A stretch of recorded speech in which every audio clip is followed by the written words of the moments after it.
Bueno, muy buenas tardes. Muchas gracias a todos por estar aquí presentes acompañándonos en esta presentación de prensa en la que vamos a hacer una síntesis de resoluciones tomadas por el Poder Ejecutivo luego de 4 reuniones muy importantes que insumieron un total de 18 horas de análisis acerca de la presentación de buena parte del proyecto de rendición de cuentas que vamos a realizar ante el Poder Legislativo. Ustedes saben que el plazo vence el 30 de junio, pero además en el marco de un conjunto de medidas de política económica que procuran tener en cuenta la situación especial que está viviendo nuestro país, precisamente como parte de lo que hemos llamado un proceso de enlentecimiento del crecimiento que nos ha obligado en primer lugar a revisar nuestras previsiones. Cuando digo nuestras previsiones, me estoy refiriendo fundamentalmente a las que realizamos en oportunidad de presentar el presupuesto el año pasado. En aquel momento, las previsiones a nivel de las grandes zonas del mundo, países avanzados, países emergentes, organismos internacionales, como el Banco Mundial, el Fondo Monetario Internacional, la CEPAL, y también analistas privados del país y del exterior, tenían previsiones que luego fueron corregidas sistemáticamente, todas, y fueron corregidas a la baja en una medida significativa, como ustedes recordarán. Yo recuerdo que la encuesta de analistas privados que realiza el Banco Central a mediados del año pasado mostraba una mediana, esto es una respuesta más frecuente, de 2,9%, muy cercana a la meta de crecimiento que propuso precisamente el gobierno en el presupuesto nacional. Pero no es posible que en todo el mundo se corrijan las previsiones por el empeoramiento del escenario global, regional y del vecindario, y Uruguay no lo haga. Por lo tanto, yo comienzo por decirles hoy que en esta rendición de cuentas va a haber una importante corrección de previsiones a la baja. Obviamente nuestra intención es seguir trabajando para que Uruguay mantenga condiciones de crecimiento, porque dada la situación regional y de los vecinos, crecer, aunque sea a una alícuota o una tasa baja, es una diferenciación importante. Y Uruguay tiene esa diferenciación y queremos que la mantenga. Pero el hecho es que nosotros habíamos pronosticado para el año pasado un crecimiento de 2,5% y crecimos 1%. Y eso nos lleva ahora, habida cuenta de este deterioro, sobre todo el segundo semestre del año pasado, en todas las zonas, en todas las regiones del mundo, hasta llegar a las más cercanas que yo he mencionado, nos lleva a tener para 2016 una previsión de 0,5 punto de crecimiento, para 2017 una previsión de 1 punto de crecimiento, para 2018 2 puntos de crecimiento y para 2019 3 puntos de crecimiento. Esto totaliza un crecimiento de 7,7 en todo el periodo, que más o menos se ubica en la mitad de lo que habíamos previsto cuando hicimos la ley de presupuesto. La diferencia es grande y por lo tanto tenemos que partir de esta realidad que cambió mucho en los últimos meses por las razones que yo ya establecí. Ahora bien, como ya nos ocurrió cuando venía gestándose este proceso, esto pega mucho en los ingresos públicos, porque si la actividad está por debajo de lo que nosotros habíamos previsto, si la actividad está por debajo de las necesidades que tiene el país en materia de actividad económica, los ingresos se deterioran.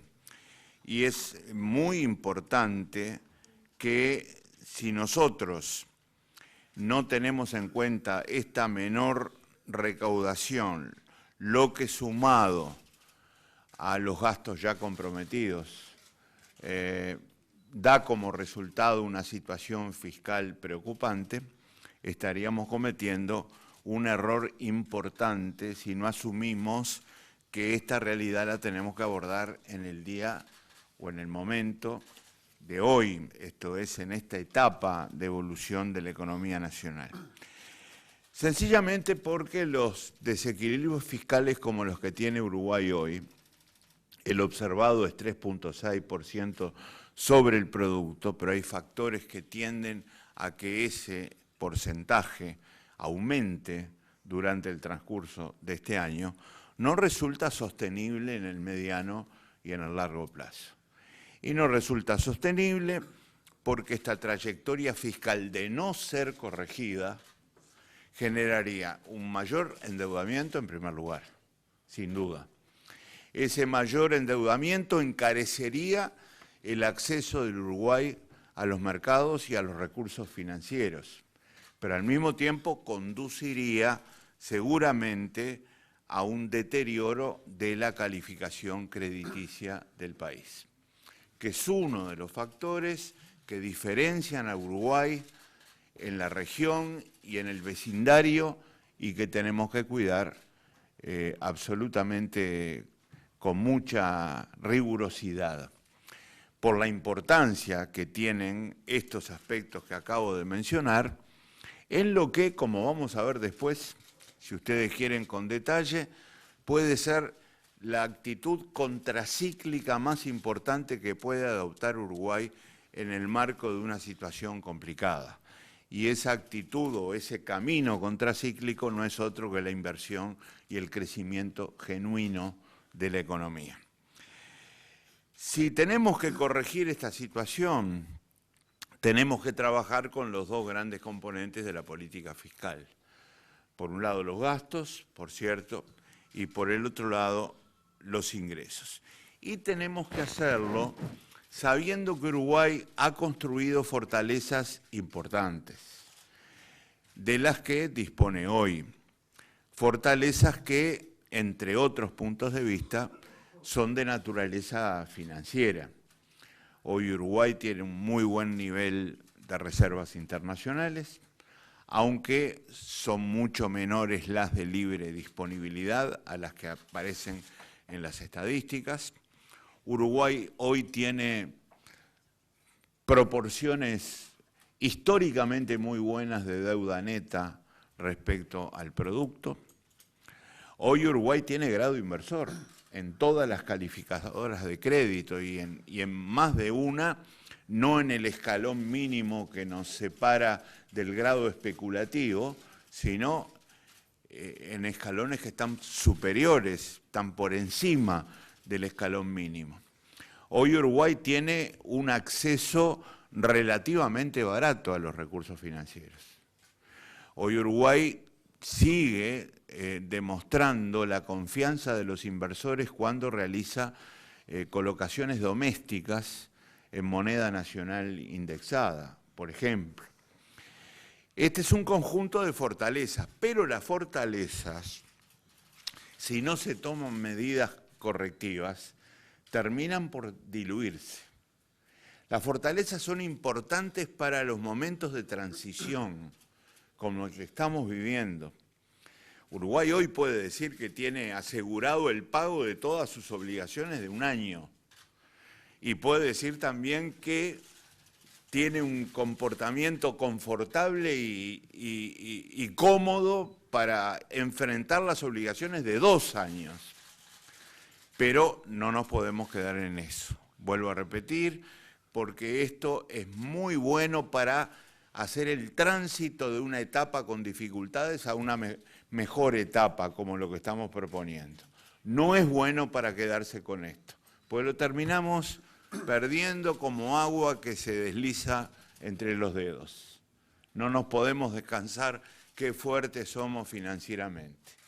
Aprovechemos la fortaleza para corregir, y para corregir de la mejor manera posible, pero no confiemos exclusivamente en las fortalezas. En estas circunstancias, nosotros hemos definido, porque tampoco creemos que Uruguay esté para shocks abruptos en materia fiscal, ni en materia de gastos, ni en materia de ingresos, que una propuesta equilibrada, que yo he llamado moderada, y estoy convencido de que lo es, puede ser mejorar la situación fiscal actual en este momento en un punto del Producto Bruto Interno, que aproximadamente está cercano a los 500 millones de dólares. En el marco de algo que también hemos anunciado, no a propósito de esta rendición de cuentas, pero sí en charlas con ustedes sobre política económica, de la confirmación de una meta de desequilibrio fiscal de 2,5 puntos del producto para final del periodo.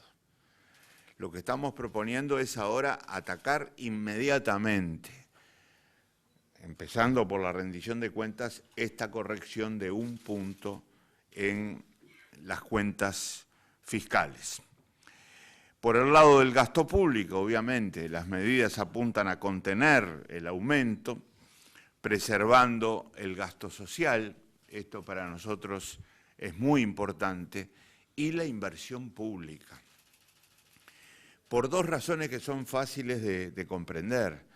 El gasto social no solo porque es ética y políticamente defendible, sino porque es una base de un programa por el que votó la ciudadanía. Y eso hay que mantenerlo, hay que defenderlo. Y la inversión pública, porque está llamada a cumplir un papel fundamental en esa búsqueda contracíclica de un camino genuino de crecimiento a través de la inversión, que por otra parte está llamado a cumplir un papel muy importante en el futuro para generar ingresos genuinos del sector público que nos permitan mejorar las cuentas fiscales. Entonces, las medidas tienen como objetivo proteger los logros ya alcanzados. En segundo lugar, evitar costos sociales que ninguno de nosotros queremos, obviamente. Y en tercer lugar, generar condiciones para seguir avanzando. Como por ejemplo cuando señalo que para nosotros es absolutamente fundamental apoyar el crecimiento genuino a través de la inversión. Comencemos por los gastos y vamos a dividir nuestra propuesta en materia de gasto público en 3 grandes capítulos. Gobierno central, empresas públicas, previsión social, que son 3 áreas del sector público en los que queremos actuar. Nosotros queremos reafirmar antes que nada nuestro compromiso con algo que está muy en el debe del país.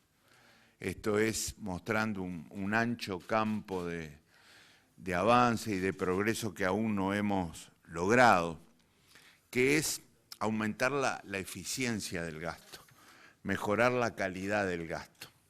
Y esto asume especial importancia, especial relevancia, cuando se percibe el escaso margen de maniobra cuantitativo que se tiene sobre el gasto público. Yo quiero recordarles que el 70% del gasto público uruguayo es endógeno. Entonces es un gasto que viene casi predeterminado de atrás por normas que se han aprobado, por disposiciones que se han tomado y que hay que cumplir. Pero quiero darles un par de cifras más para que ustedes vean. Donde el Poder Ejecutivo puede actuar más directamente es la Administración Central. La Administración Central es el 22% del gasto público. Y de ese 22%, el 54% son retribuciones personales. Entonces, teniendo en cuenta el carácter altamente endógeno del gasto y estas posibilidades de acción de la Administración Central, que además tiene, digamos, una fuerza reducida para actuar sobre los organismos del artículo 220 de la Constitución, revelan que el margen para actuar sobre el gasto está muy acotado, pero hay que actuar.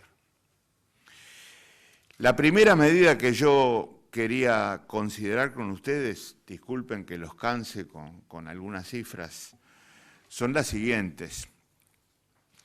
De los 24.953 millones de pesos que están previstos de aumento de gasto para 2016 y 2017, 11.826, quiere decir casi la mitad, ya está determinado.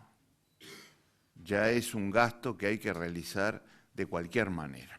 Ahí hay pasividades a pagar, hay seguros de desempleo a pagar, hay seguros de enfermedad y está el FONASA. Esto es el Sistema Nacional Integrado de Salud, que ha generado obligaciones a través de incorporaciones, de nuevos colectivos, que hay que poner en práctica, puede estar resuelto, y en algunos casos por ley. Entonces, reitero, 11.826 millones de pesos de un total de 24.953 millones de pesos previstos como aumento para los años 16 y 17, casi la mitad es endógena, ya está. Luego, en la ley de presupuesto del año pasado se previeron 7.794 millones más para 2016.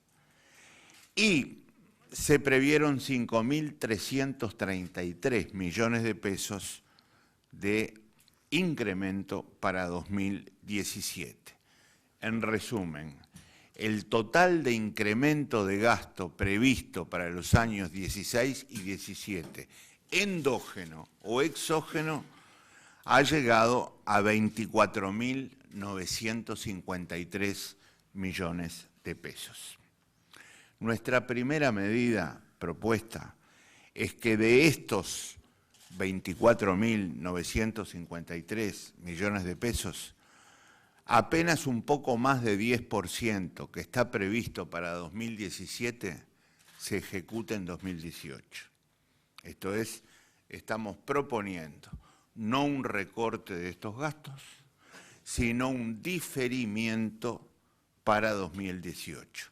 Casi el 90% se cumplirá tal cual y un poco más de 10% se diferirá para 2018, de 2017 a 2018.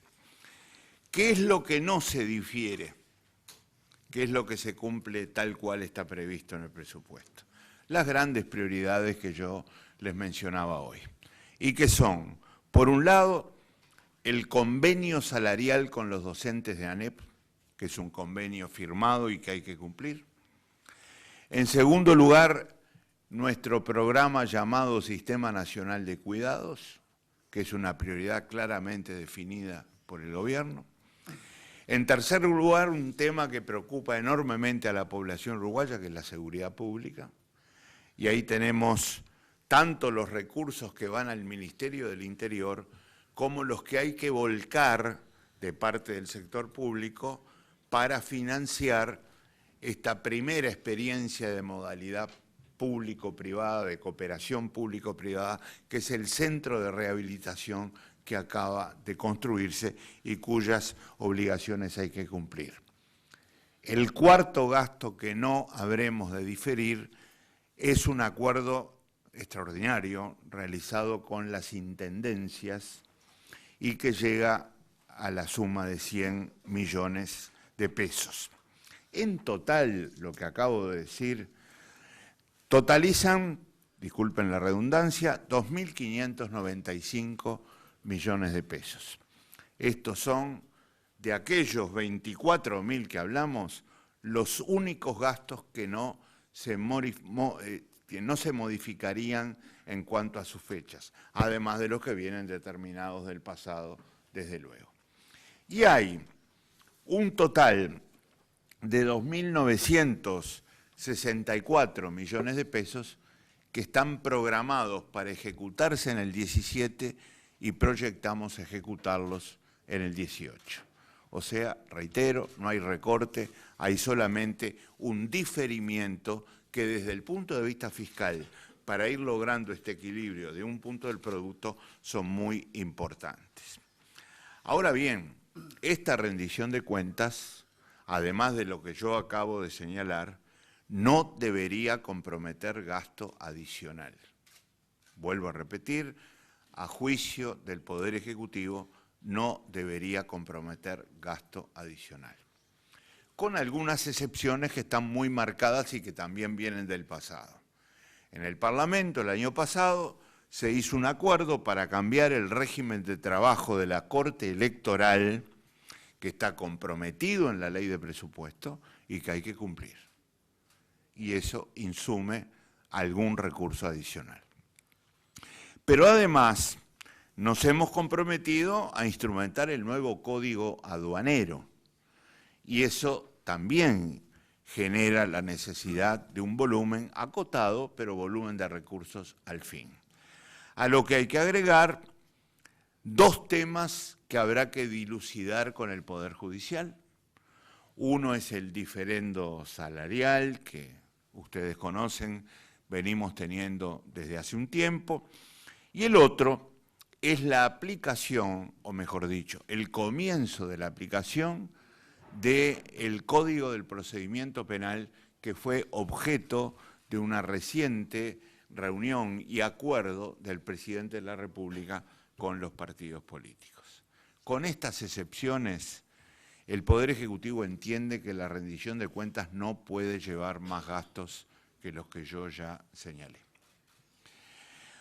Pero hay otras medidas de reordenamiento del gasto en el gobierno central. En primer lugar, hay un volumen de recursos destinados a retribuciones personales que no se han ejecutado en varios ministerios. Esto es, esos ministerios que no ejecutaron ese gasto están autorizados a hacerlo, pero no lo han hecho. Nosotros estamos proponiendo reducir ese margen en un 5% para todos los que no han ejecutado ese margen de asignaciones de recursos a retribuciones personales. En segundo lugar, queremos limitar los ingresos a la administración central. Y estamos proponiendo una norma cuya aplicación va a requerir no solo de medidas cuantitativas, sino de un análisis cualitativo importante. Por acá no solo hay problemas de niveles, hay problemas de composición también, que significa que por cada 3 funcionarios que egresen de la administración central, ingresarán solo 2. Esto es, vamos a mantener esa proporción. Reitero, cuidando mucho no solo los aspectos cuantitativos, sino los aspectos de composición, de la calidad del funcionario de la que estamos hablando. En tercer lugar, vamos a llevar al mínimo los ajustes de los gastos de funcionamiento e inversiones. Y salvo en excepciones que habrán de ser tenidas en cuenta, no habremos de aplicar ajuste por inflación a gastos de funcionamiento e inversiones. En cuarto lugar, queremos adecuar y tornar más rigurosas las normas de administración financiera, de ordenamiento financiero del sector público y su aplicación a un contexto de consolidación fiscal. Esto tiene mucho que ver con el quinto punto que ya adelanté y que refiere a la calidad del gasto. Uruguay tiene que trabajar muchísimo en materia de calidad del gasto porque todavía hay un campo muy grande para mejorar desde este punto de vista. Y finalmente, en sexto lugar, mejorar la coordinación con los organismos del artículo 220 de la Constitución, asegurando su adhesión a los criterios que acabamos de mencionar. En materia de funcionarios, en materia de ordenamiento financiero, en materia de calidad del gasto. Ahora bien, queremos también obtener resultados de este tipo de las empresas públicas. Y lo hacemos con el estímulo de las que ya aplicamos durante el año pasado, con el propio presidente de la República trabajando en esta materia, porque la verdad es que la situación de las empresas públicas, desde el punto de vista de sus costos operativos, después que pusimos en práctica las medidas restrictivas a las que yo estoy aludiendo, fue muy positivo. Hoy las empresas públicas del Uruguay son el único componente del gasto público consolidado que registra superávit, el único. Todos los demás, Gobierno Central, organismos del 220, Banco Central, BPS, están debajo de la línea, esto es, están mostrando una contribución no al superávit, sino al déficit. Quiere decir que estas medidas tuvieron efecto y hay que seguir con ellas, porque se demostró que es posible conseguir el efecto que se busca.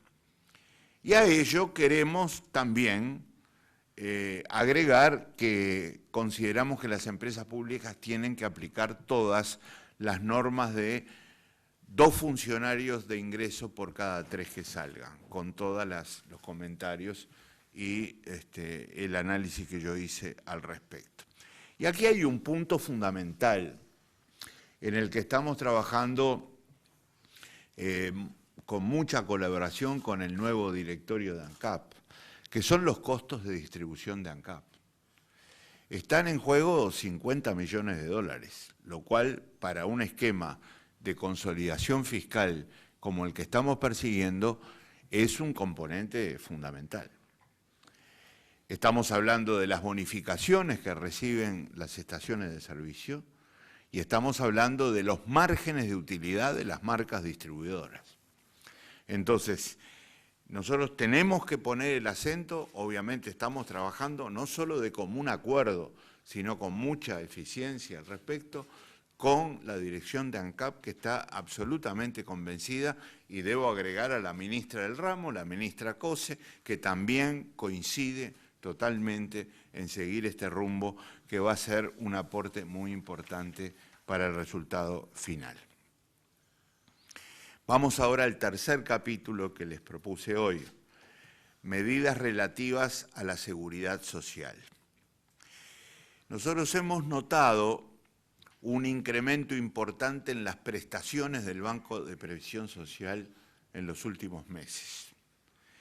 Entonces estamos proponiendo constituir un grupo de trabajo con la Oficina de Planeamiento y Presupuesto, el propio Banco de Previsión Social, el Ministerio de Trabajo y el Ministerio de Economía, a efectos de detectar dónde se ha producido un desequilibrio, si es que ha habido un desequilibrio, y poder adecuar precisamente estas prestaciones, particularmente en materia de seguro de enfermedad, debo decirle, donde hemos notado un cierto exceso al respecto, para que podamos adecuar esta medida también en el contexto de consolidación fiscal del país. Pero quizá lo más importante es lo que refiere a la caja militar. Nosotros estamos proponiendo, y no solo proponiendo, ya tenemos muy avanzada avanzado el proyecto de reforma de la caja militar, que tiene un impacto fiscal increíblemente alto en el país. Uruguay está disponiendo una asistencia anual a la caja militar de unos 400 millones de dólares, lo cual excede totalmente las posibilidades del país y en particular las posibilidades de esta etapa que está viviendo el país. Por lo tanto, quisiéramos que este año 2016 viera aprobada una reforma de la caja militar de modo de disminuir la asistencia financiera del Estado. Quiero señalarles que en periodos anteriores pudimos abordar distintas situaciones como la caja policial, la caja bancaria, la caja profesional, la caja notarial. Tiene que ser posible ahora abordar este tema pendiente y solucionarlo de una manera más coherente con la realidad fiscal que tiene el Uruguay.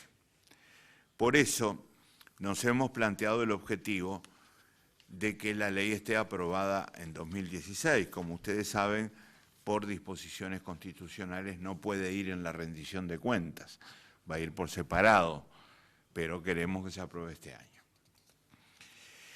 Y ahora vamos al otro gran componente de una política fiscal, que son los ingresos.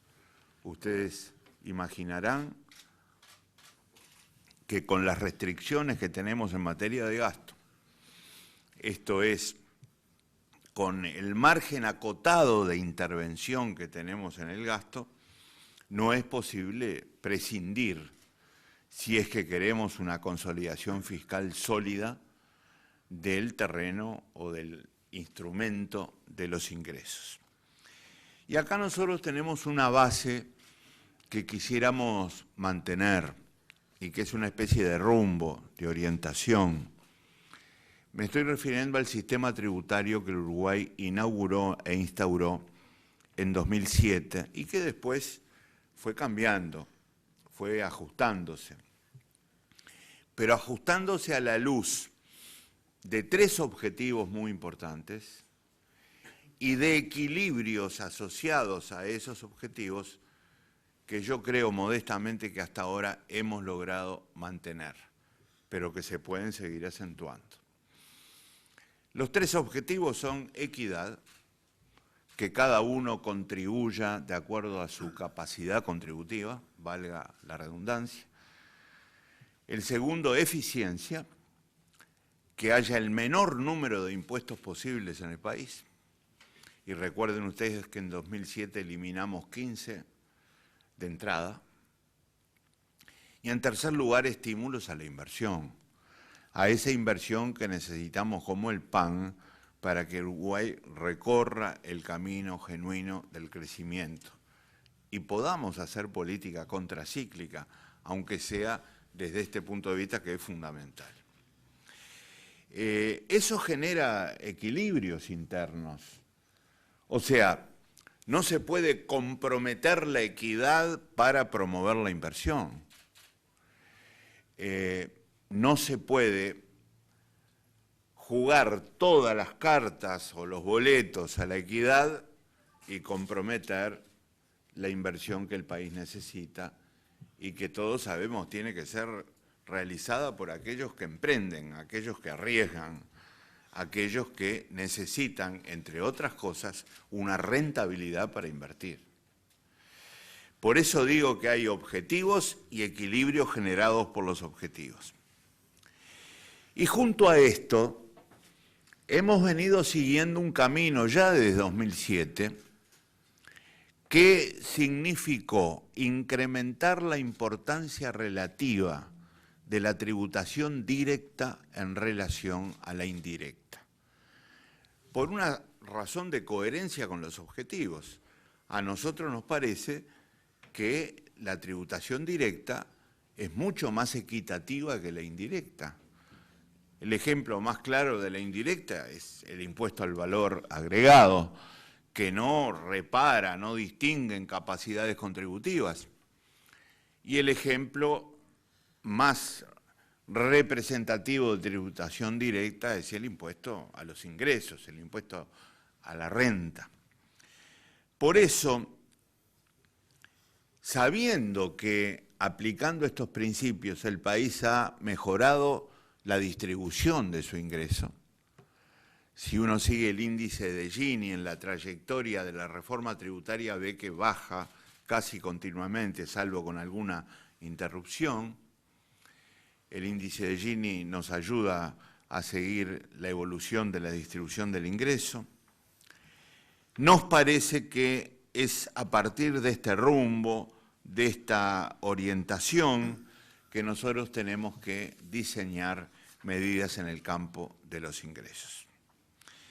Y la primera tiene que ver precisamente con este tema, porque queremos proponer una nueva reducción del impuesto al valor agregado, que como ustedes saben ya ha sido medida que ya ha sido puesta en vigencia, una medida similar me refiero, ya empezó a ser puesta en vigencia en 2007, cuando hicimos una importante reducción de la tasa básica y la tasa mínima del IVA, además de eliminar otro impuesto terrible que era el COFIS, hasta por el nombre era terrible, pero que se agregaba a los efectos indirectos del IVA.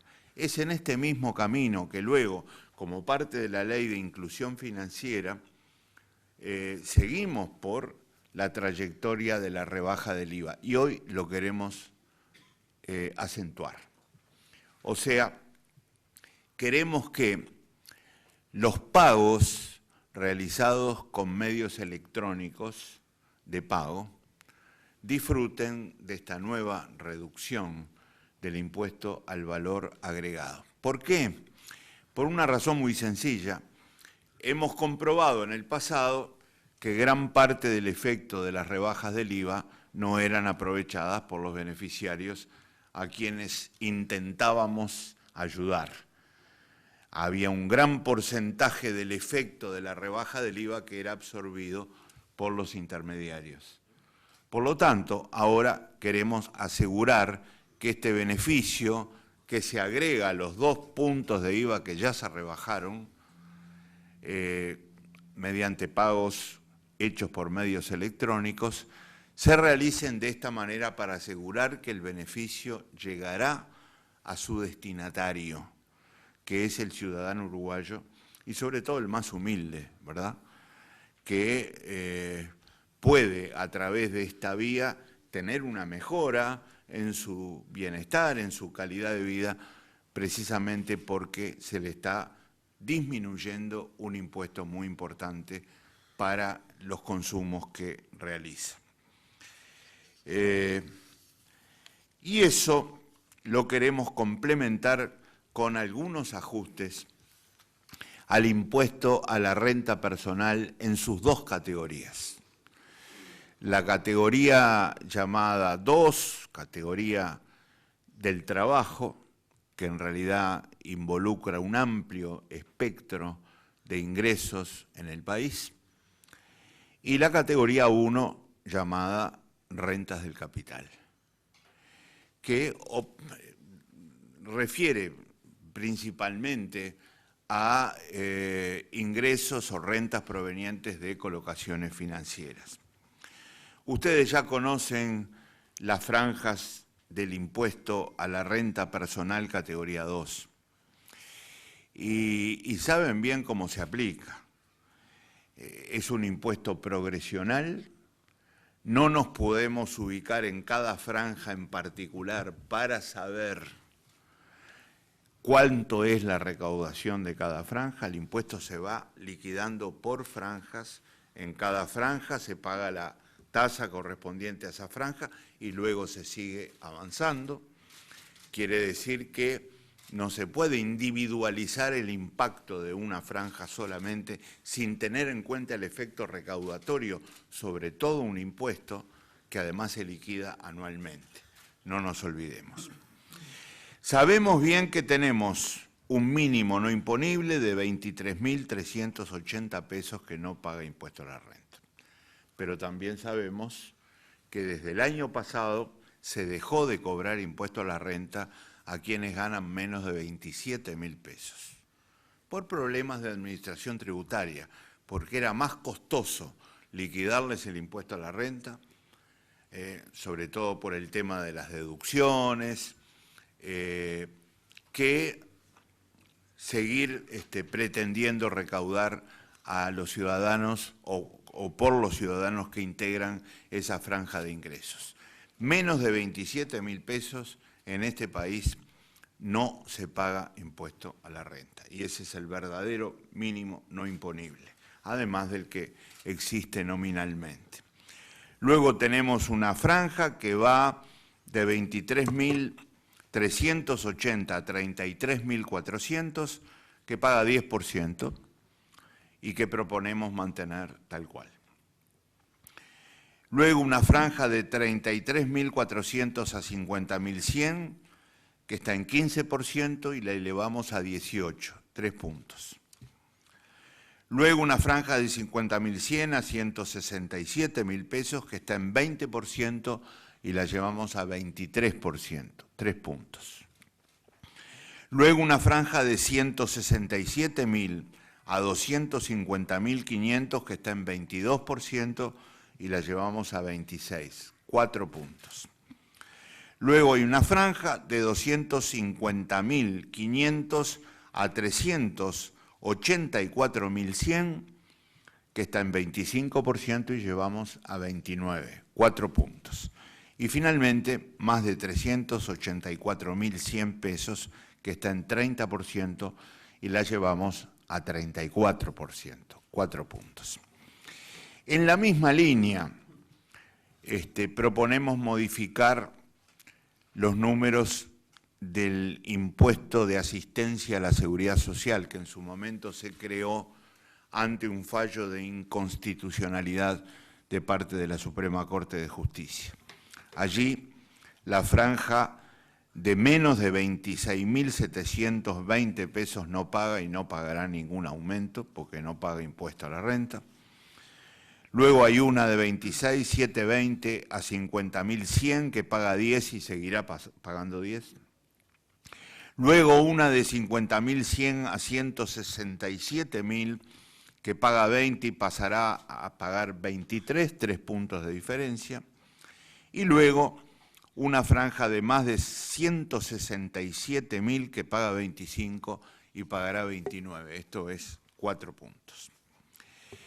Los estudios que hemos hecho, según la población dividida en deciles, esto es, en 10 deciles, nos llevan a comprobar, en primer lugar, que el 60% de la población del Uruguay no paga impuesto a la renta y por lo tanto no va a tener ningún aumento del impuesto a la renta.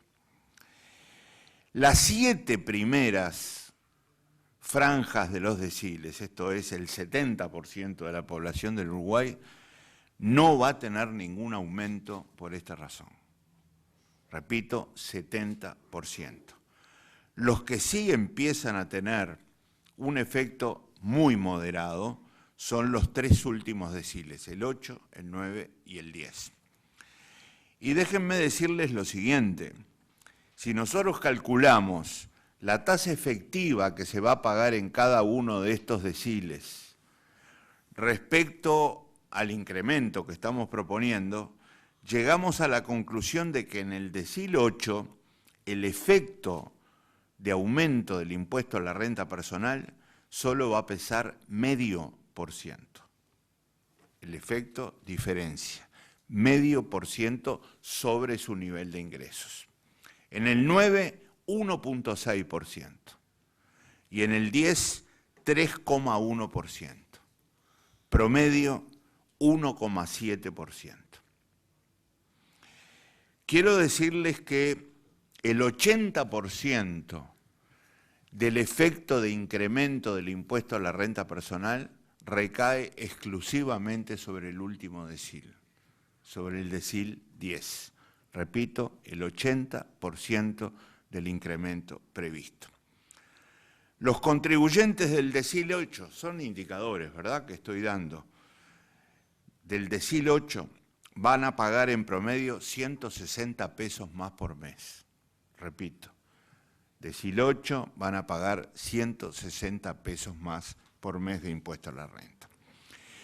Se reproducen estos efectos en el caso del impuesto de asistencia a la seguridad social. Los efectos son muy reducidos y en promedio, todos los efectos sobre el IAS, que así se llama este impuesto, es de 0.3% respecto a sus ingresos. Ahora bien, a estas modificaciones que refieren a una categoría del impuesto a la renta, sumamos las que proponemos a la otra categoría del impuesto a la renta, que son las rentas de colocaciones financieras. Y estamos proponiendo establecer 3 alícuotas para todas estas colocaciones, 0, 7 y 12. 0 no paga impuesto por esta razón, 7% paga impuestos sobre los resultados de estas colocaciones y 12 paga 12% de impuestos sobre los resultados de estas colocaciones. Vamos a verlo en detalle. Las colocaciones que van a pagar 0 impuesto por esta razón son las del Estado, son los títulos públicos. Esto es todas las colocaciones, por ejemplo, de deuda que hace el sector público y que van a mantener la exención que tienen ahora. Son las únicas colocaciones exentas. Vamos a subir la tasa del 3 al 7% para los intereses de depósitos en moneda nacional y unidades indexadas de más de un año de plazo, realizadas en instituciones de intermediación financiera de plaza, residentes. Vamos a subir también del 3 al 7 los intereses de obligaciones y otros títulos de deuda emitidos por empresas residentes con plazo mayor a 3 años. Y vamos a gravar con esta alícuota de 7% las rentas de certificados de participación de fideicomisos financieros con plazo mayor a 3 años. Vamos a elevar de 5 a 7% la alícuota aplicable a los intereses correspondientes a los depósitos en instituciones de intermediación financiera que tienen un plazo menor a un año, con intereses en moneda nacional o expresados en unidades indexadas sin cláusula de ajuste. Esto en cuanto al impuesto a la renta en sus 2 categorías. Pero también tenemos modificaciones al impuesto a la renta empresarial. Esto es lo que se conoce popularmente con el nombre de IRAE a través de su sigla. Queremos proponer 4 modificaciones al IRAE que vayan en línea con los objetivos que estamos persiguiendo, por supuesto. El primero, eliminar la posibilidad de establecer sueldos fictos patronales, porque los sueldos fictos patronales provocan aportes que luego se deducen del impuesto a la renta personal. Y esto constituye un incentivo a que haya patrones que se fijan un sueldo ficto más alto que el real y por lo tanto deducen un volumen más alto del impuesto a la renta personal que les corresponde pagar. Estamos diciendo con esta primera modificación que no se podrán ya fijar sueldos fictos, sino que se va a deducir el impuesto a la renta personal por el sueldo real que persiga el patrón. Obviamente esto no es aplicable a empresas muy pequeñas que no tienen contabilidad suficiente. Por lo tanto, a las empresas que por no tener contabilidad suficiente o en asociación con esta realidad, pagan o tienen una facturación anual mayor a 4 millones de unidades indexadas, serán objeto de aplicación de estas medidas. Aquellas que tengan una facturación inferior a 4 millones de unidades indexadas, facturación anual, no les vamos a aplicar esta resolución. Segunda propuesta. Hay un régimen de deducción de pérdidas fiscales. Y nosotros hemos comprobado que no tenemos tope para esa resolución o para la aplicación de esa resolución. Y acá estamos proponiendo permitir deducir las pérdidas fiscales de ejercicios anteriores acumuladas durante los últimos 5 periodos hasta alcanzar el 50%, y este es el tope, el 50% del resultado fiscal positivo, en lugar del 100%, como se permite actualmente. Estamos topeando entonces la posibilidad de deducir pérdidas fiscales de un resultado positivo, pasando del 100 al 50. En tercer lugar, ha habido una escasez de distribución de utilidades muy importantes en los últimos años. Esto es, hemos comprobado que hay un gran volumen de utilidades que no se distribuyen.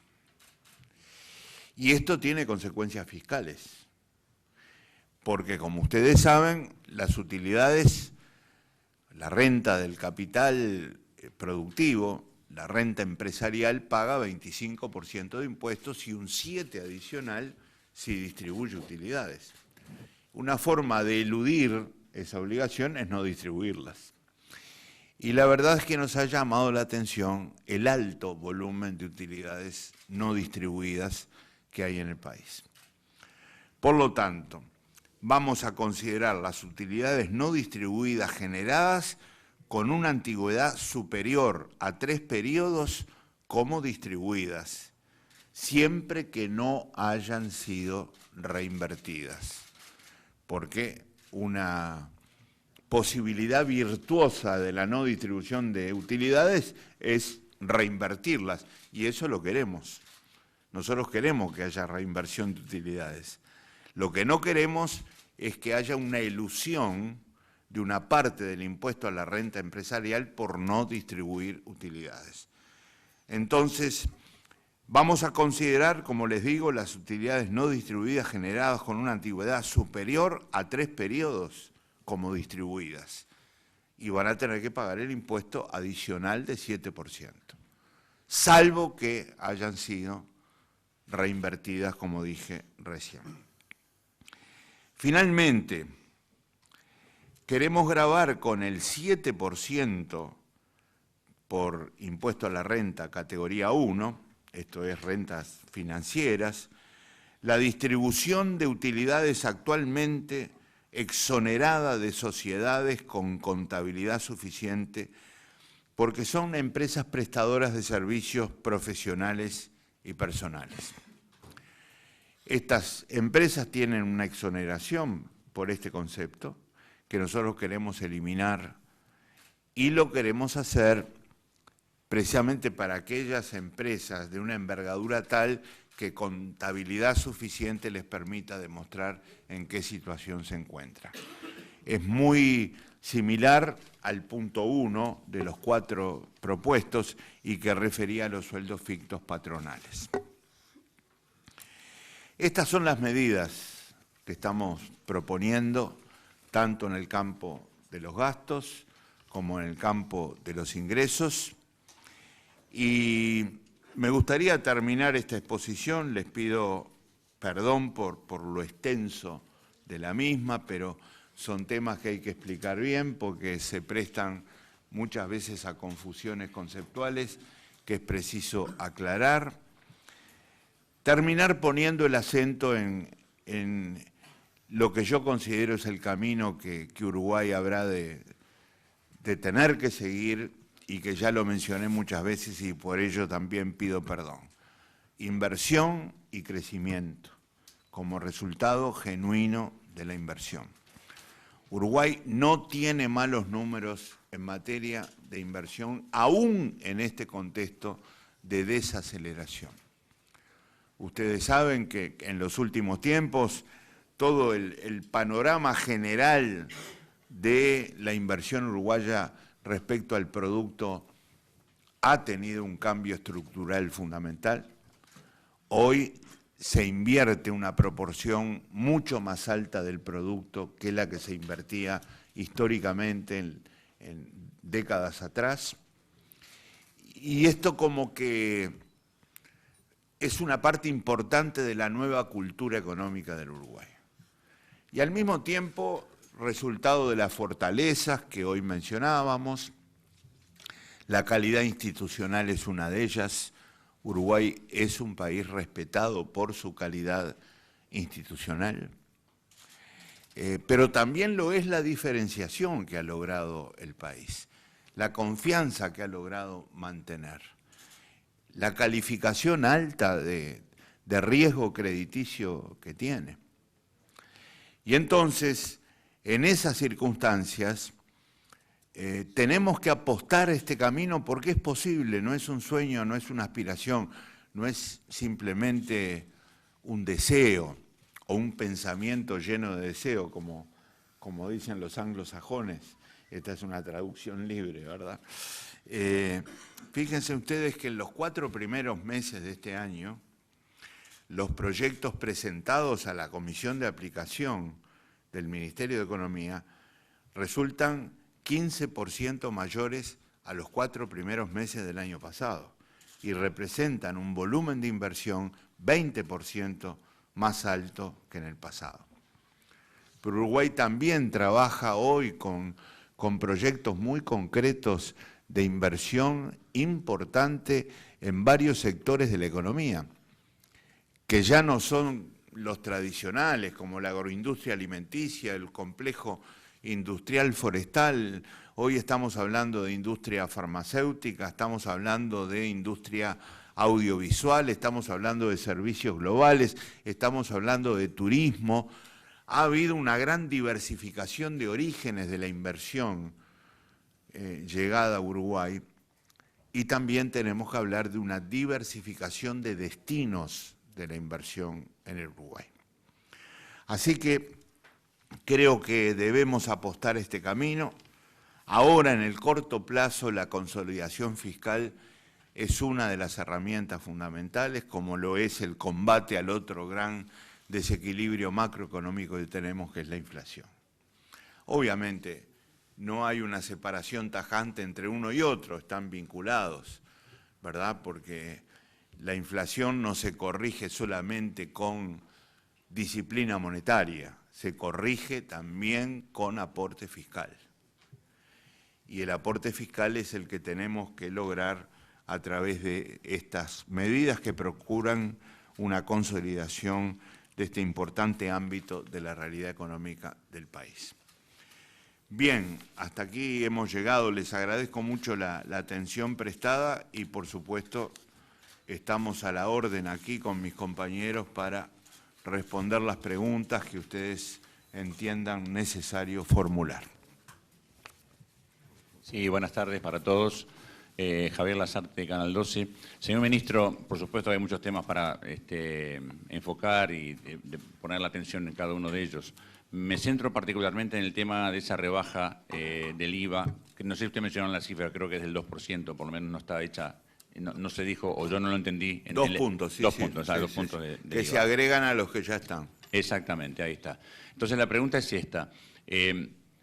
¿Qué merma piensan ustedes que puede tener eso en la recaudación, obviamente, de este tributo? ¿Y cómo se piensa resarcir, digamos, el gobierno central justamente de esa merma en la recaudación, que 2 puntos parece ser un signo muy importante, ¿no? 50 por punto. 50 de los 2 puntos. Perdón, no hablemos de resarcir, porque esta es una propuesta global que intenta tener coherencia interna, ¿verdad? Entonces yo no puedo decir, bajamos estos 2 puntos que nos cuesta, entre comillas, tanto, y lo reemplazamos por esto otro. La propuesta es global y naturalmente responde a los equilibrios que estamos intentando buscar. La respuesta concreta es que significa resignar a una recaudación de unos 50 millones de dólares.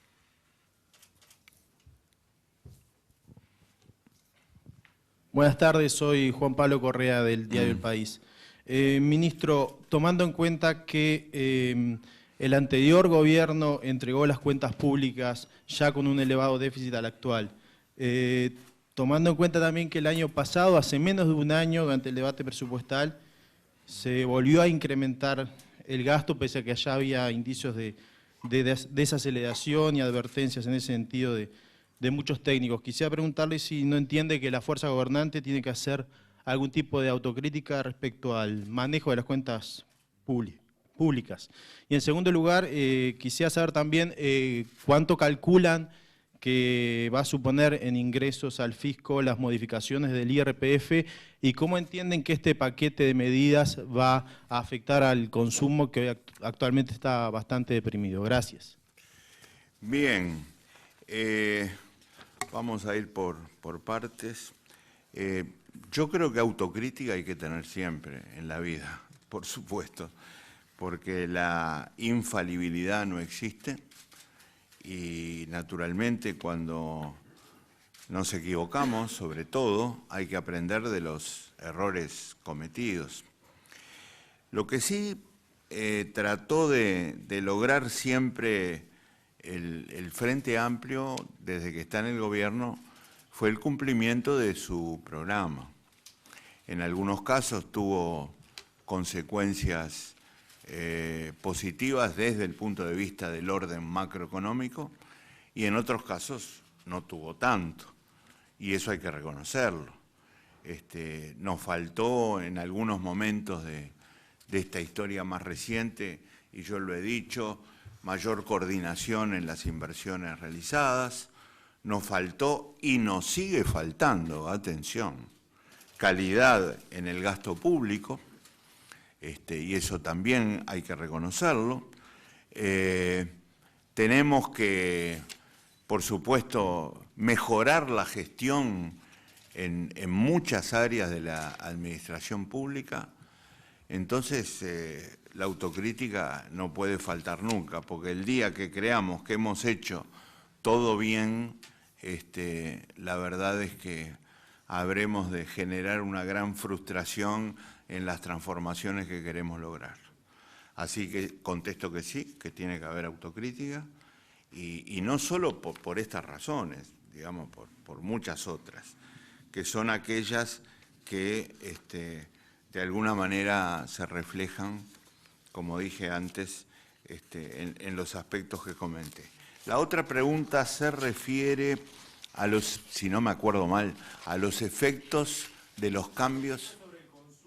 ¿Cuánto calculan aproximadamente que va a suponer de ingresos para el fisco las modificaciones previstas en el IRPF? Bueno, yo lo que voy a contestar es dos cosas. Empiezo por la segunda. Lo que nosotros pensamos es obtener de todo este programa una adecuación fiscal equivalente a 1% del producto. Y la otra cosa que quiero señalar es que no tengo aquí un número para hacer una previsión sobre la evolución del consumo.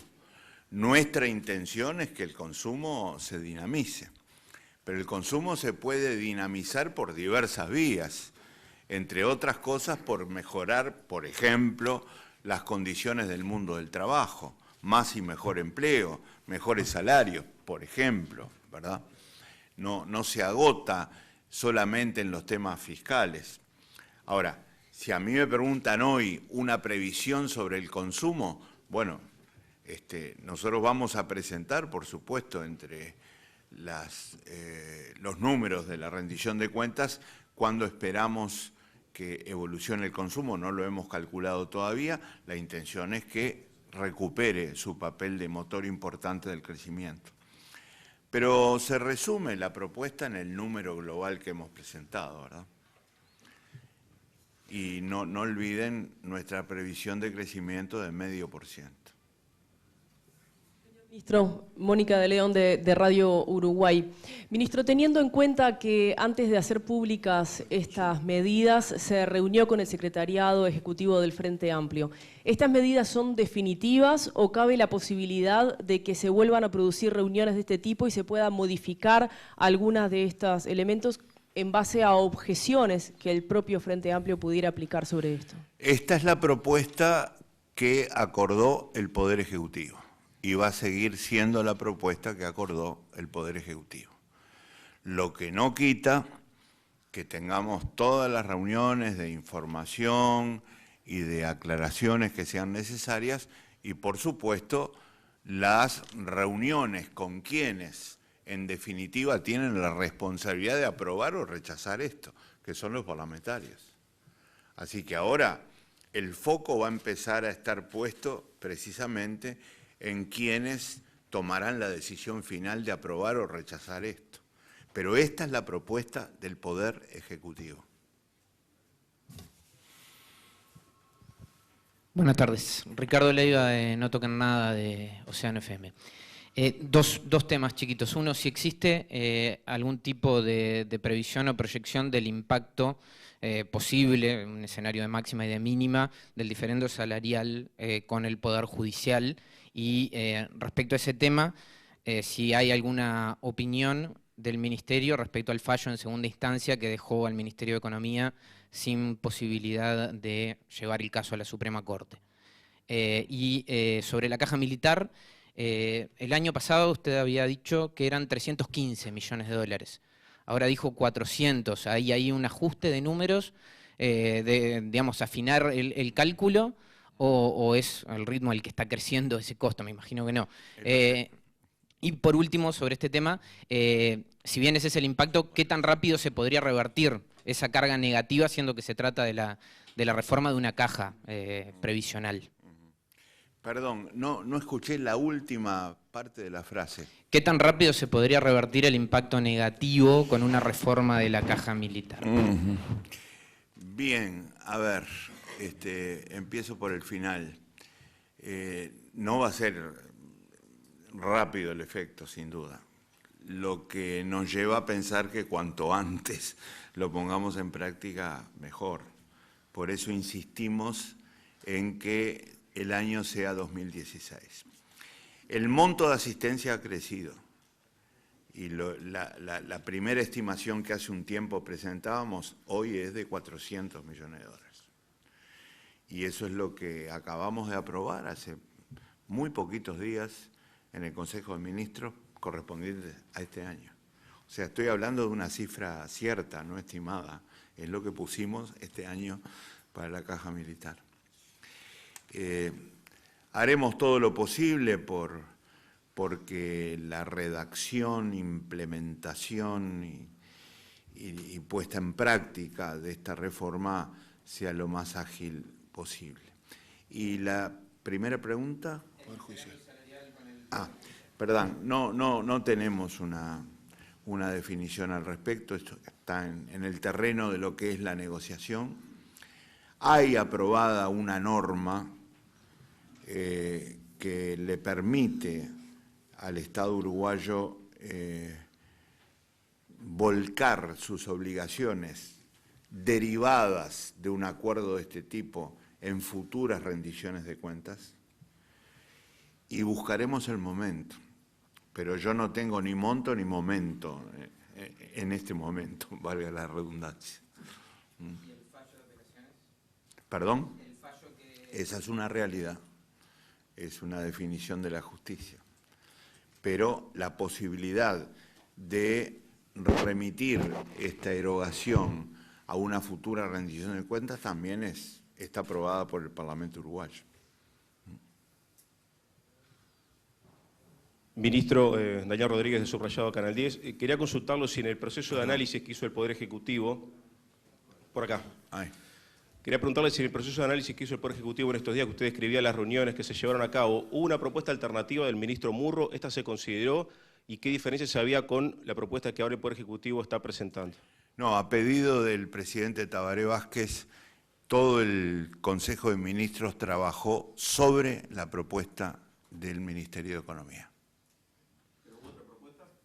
¿Perdón? ¿Hubo alguna propuesta más que por lo menos se puso sobre la mesa? No, lo que hubo fueron consideraciones de los diferentes ministros. No tuvimos para discutir una propuesta armada, confeccionada, porque el presidente Vázquez, vuelvo a repetir, dijo que se discutía la propuesta presentada por el Ministerio de Economía. Sobre esa base, y sobre esa base se discutió. O sea, no hubo otra propuesta sobre cuya base se haya discutido. Ahora, naturalmente hubo acuerdos, discrepancias, pero hoy todo el Poder Ejecutivo está encolumnado detrás de esta que estamos presentando hoy. Ministro, buenas tardes. Rafael Guardia de Canal 5. Justamente relativo a los apoyos que va a requerir algunas de estas normas cuando lleguen al Parlamento, tienen que ver con, ¿cuenta hoy con el apoyo de todo el Frente Amplio para sacarlo adelante? Y en consecuencia también con lo de la caja militar, en un momento dijo que la ministra Cose estaba de acuerdo con medidas tomadas en los entes. En este caso, el ministro Huidobro apoya también lo que es la reforma de la caja militar. Bueno, el ministro Huidobro, Fernández Huidobro, mejor dicho, no está presente, yo no voy a hablar por él, cuando venga ustedes le preguntarán y él contestará. El Ministerio de Defensa acompañó esta propuesta representado por su viceministro Jorge Menéndez. Y en cuanto a los apoyos del Frente Amplio, trabajaremos para tenerlos, ¿verdad? Hoy hicimos una presentación ante el Secretariado Ejecutivo del Frente Amplio, que considero muy positiva, muy provechosa, y ahora vamos a profundizar con los representantes parlamentarios de los diferentes sectores del Frente Amplio para intentar aclarar dudas, contestar preguntas, dar nuestros fundamentos, nuestros argumentos. Obviamente no estaría bien que yo adelantara hoy cuál va a ser el resultado de esas conversaciones, pero vamos a tratar de actuar con mucha unidad desde este punto de vista. Buenas tardes, ministro. Ignacio Romero de Canal 4, acá atrás al medio. Acá. Buenas tardes. Bueno, por un lado, ¿cuál es la fecha específica para que empiecen a regir estos cambios, principalmente en el tema IRPF categoría 2? Por otro lado, si hay alguna medida establecida para el uso de los excedentes de FONASA. Y a propósito, Perdón. Si hay alguna medida establecida para el uso de los excedentes de FONASA, teniendo en cuenta que eso debería demorar un poquito más, pero... y después...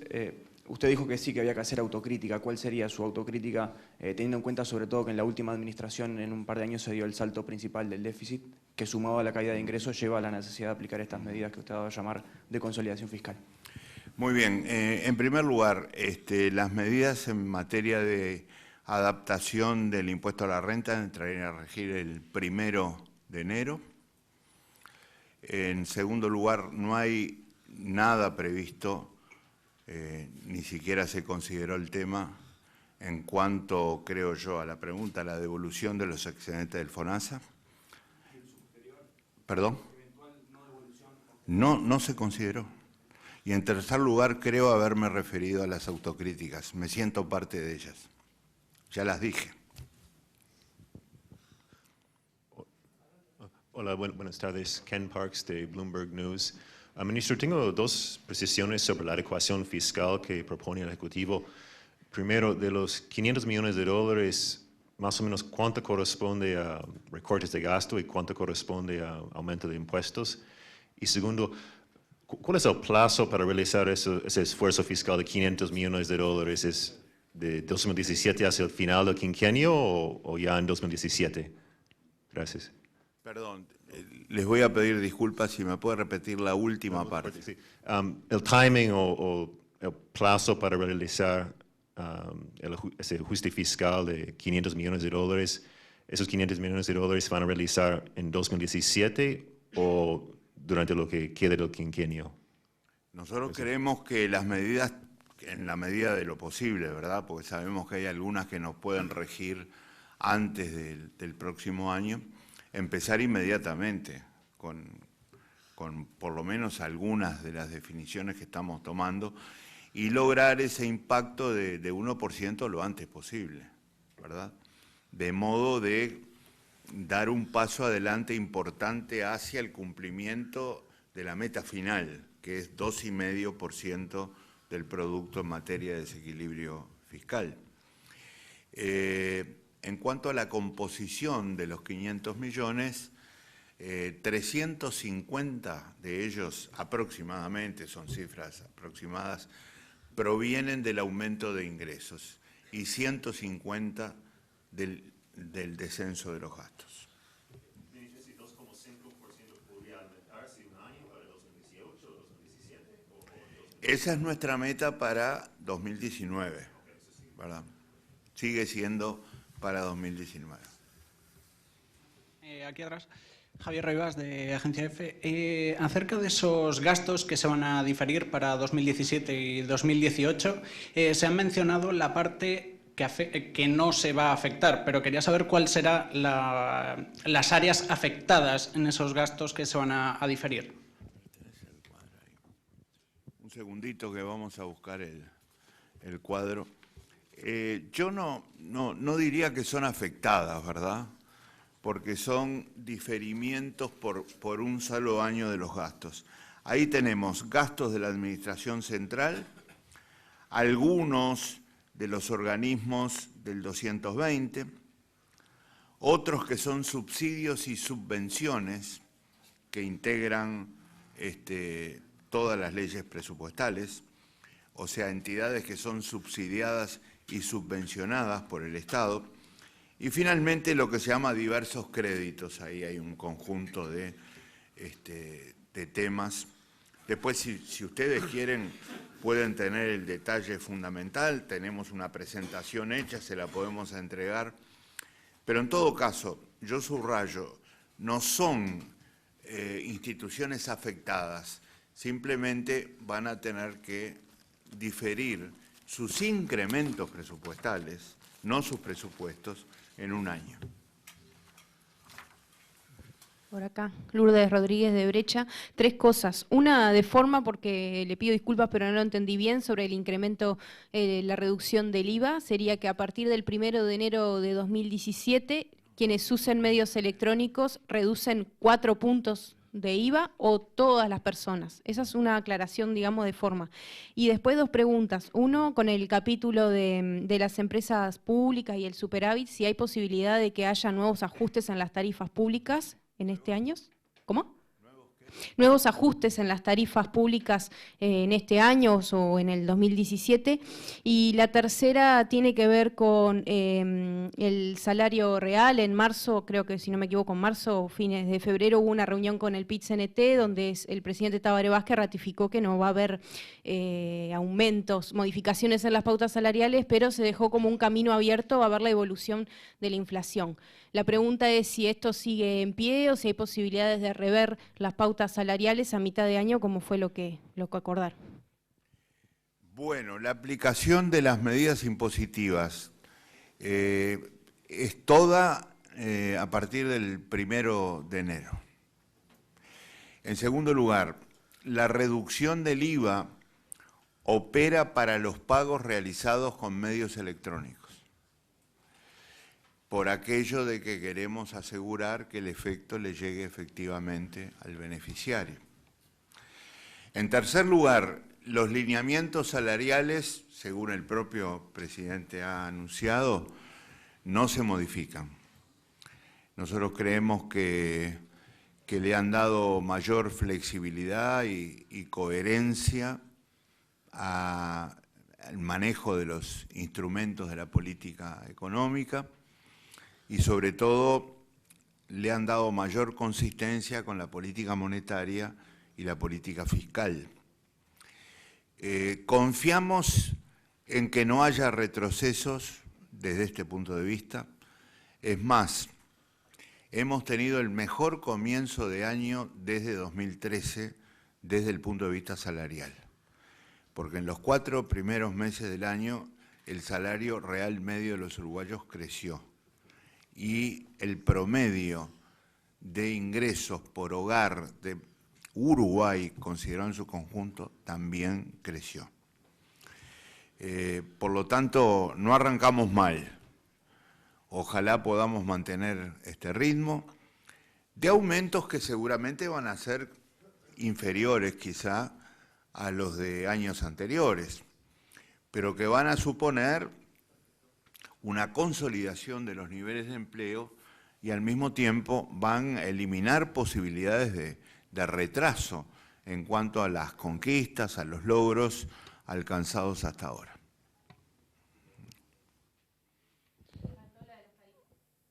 No tenemos definición sobre tarifas. Como ustedes habrán visto, no hay ninguna propuesta en esto que acabo de señalar. En torno a eso, ministro, a la inversión pública, desde el PIT-CNT se ha también reclamado un mayor incremento. ¿Hay alguna posibilidad? ¿Hay un espacio fiscal ahí? Bueno, tenemos entendido que el volumen de inversión que estamos proyectando para todo este periodo es muy importante. Es el mismo que anunció el presidente de la República el año pasado y que llega a superar los 12.000 millones de dólares. De esa parte, 1/3 es inversión pública neta, total, con peso presupuestal. Otro 1/3 son empresas públicas y también instituciones públicas de derecho privado, como la Corporación Nacional para el Desarrollo y la Corporación Vial del Uruguay.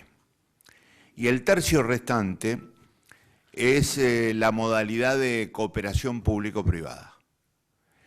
Todo esto tiene una referencia fundamental a las inversiones en infraestructura. Allí tenemos transportes, comunicaciones, puertos, energía, infraestructura física para salud, para educación, y conforman todos estos destinos lo que considero honestamente que es un volumen de inversión muy importante. Así que creemos que, como lo dije tantas veces en el día de hoy, ahí está el camino que tiene que promover Uruguay. Y la corrección de estos desequilibrios macroeconómicos tienen que estar al servicio de un camino de este tipo. Sí, ministro, Acosta Machuca, de Radio Centenario.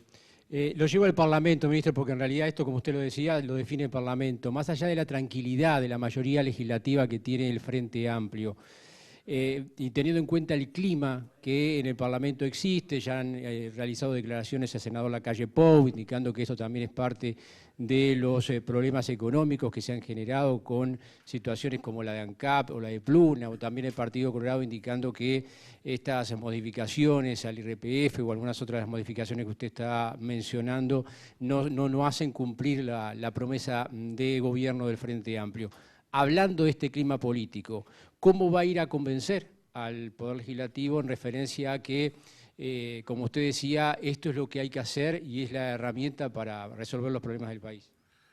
Bueno, los fundamentos ustedes los conocen, son los que vengo tratando de exponer aquí hace un rato largo ya, y los que he expuesto en otras oportunidades en los que nos hemos encontrado. Son nuestros fundamentos, nuestros argumentos. Sé que tenemos diferencias con actores políticos provenientes de otros partidos, las respeto mucho. No pensamos lo mismo, obviamente. Tampoco pensamos lo mismo en materia de política económica. Y sé que vamos a tener discrepancias. Pero tendremos que ir a esa discusión con nuestros fundamentos. No encuentro otro camino. Y ojalá podamos convencer a los actores políticos, porque si no en todo, por lo menos en gran parte de la estrategia de un proyecto nacional, es fundamental lograrla por la vía del acuerdo. Yo no conozco experiencias exitosas que hayan nacido y hayan crecido en la discrepancia dura, en la discrepancia profunda. Ojalá podamos, como está ocurriendo ahora, por ejemplo, con el tema de la seguridad, encontrar caminos de acuerdo que nos lleven a fortalecernos como proyecto nacional. Así que, bueno, contesto concretamente que utilizaremos estos argumentos, ¿verdad? Y obviamente contestaremos todas las preguntas que nos hagan. Ministro, de vuelta por acá atrás, Ignacio Romero. Le pido disculpas, pero le pido una breve precisión sobre la situación de la caja militar, si la idea es la asistencia, reducirla o eliminarla, reducirla a cierto nivel o eliminarla.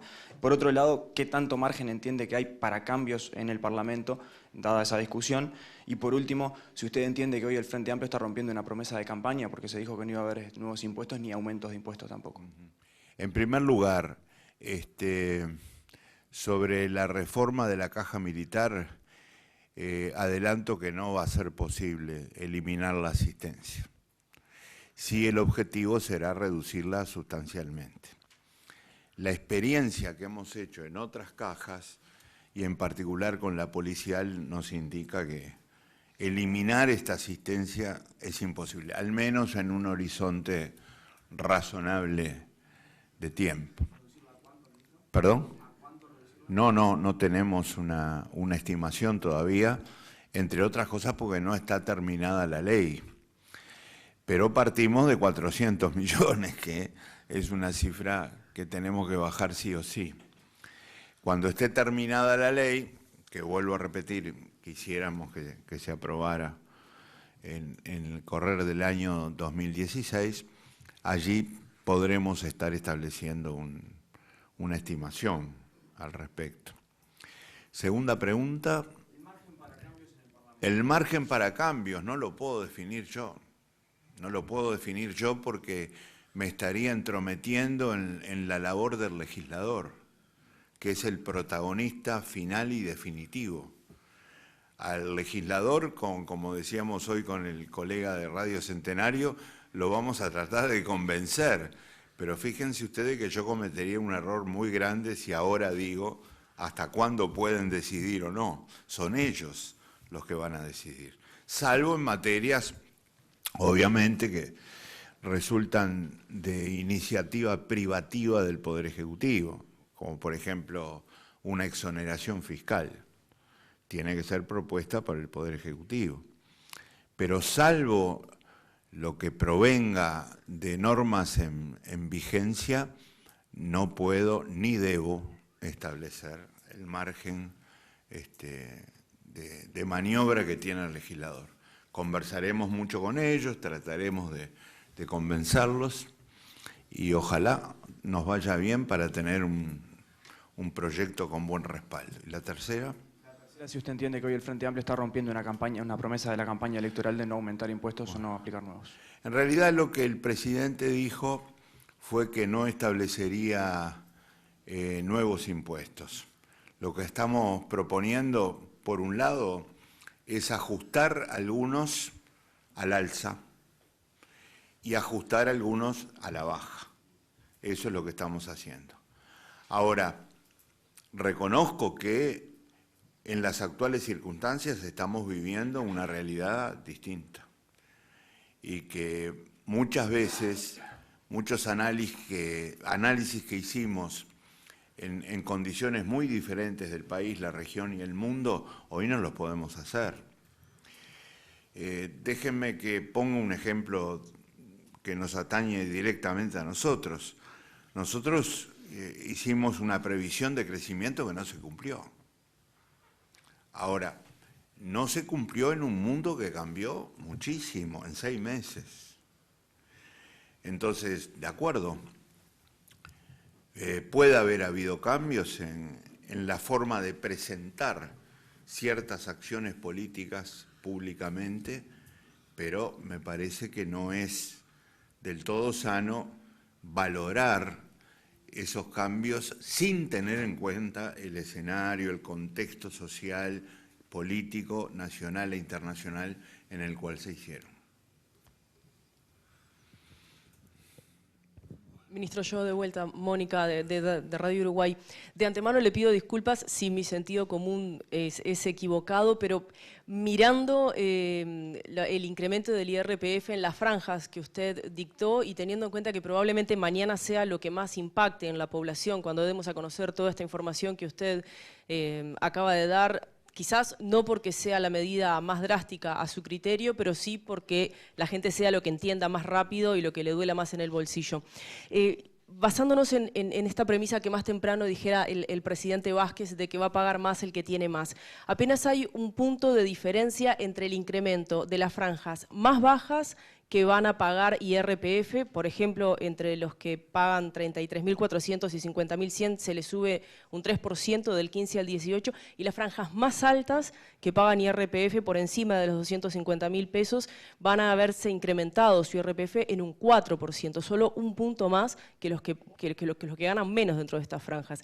¿Cómo se explica eso, o esto sería un elemento que podría eventualmente modificarse si el Parlamento no se lo llevara como está previsto? Este no es el mejor camino para analizar los efectos del impuesto a la renta personal que existe en Uruguay, que es de difícil liquidación, porque no es como antes, aquel viejo impuesto a los sueldos tan injusto que había, que si uno caía en la franja del 7, todo el ingreso pagaba el 7 sin ningún tipo de deducciones, o si caía en el 5, todo el ingreso pagaba el 5 y así. Este es un impuesto progresional. Entonces, para cualquier retribución hay que ir liquidando el impuesto por franjas. Entonces, no es un buen camino estudiar el efecto diciendo acá hay un puntito más que en esta franja que en esta otra, porque nos lleva a conclusiones equivocadas. ¿Me explico? Recuerden siempre cómo se liquida el impuesto a la renta personal, por franjas. Si hay una retribución X, una franja de X pagará tanto impuesto, otra franja de X, pero sigue siendo X, pagará tal tasa de impuesto y así sucesivamente. Y todo eso arroja un resultado global. No lo puedo analizar diciendo en la franja de arriba hay un puntito más, no se puede analizar así. Entonces yo prefiero tener en cuenta el efecto global. El 80% de los incrementos del impuesto a la renta están en un decil, el último, el de gente que gana más, ¿verdad? Y acá tenemos que recordar que el 70% de menores ingresos, o sea, los 7 primeros deciles, paga menos impuestos con toda la propuesta realizada, ¿verdad? En que tienen que tomar en cuenta los efectos del impuesto a la renta, pero también los efectos que van a recibir por la vía de la reducción del IVA y las deducciones que se hacen en la práctica. Y el 80%, como les dije antes, decil de mayores ingresos, los que tienen más altos, soportan, el decil de ingresos más altos soporta el 80% del aumento de la carga tributaria.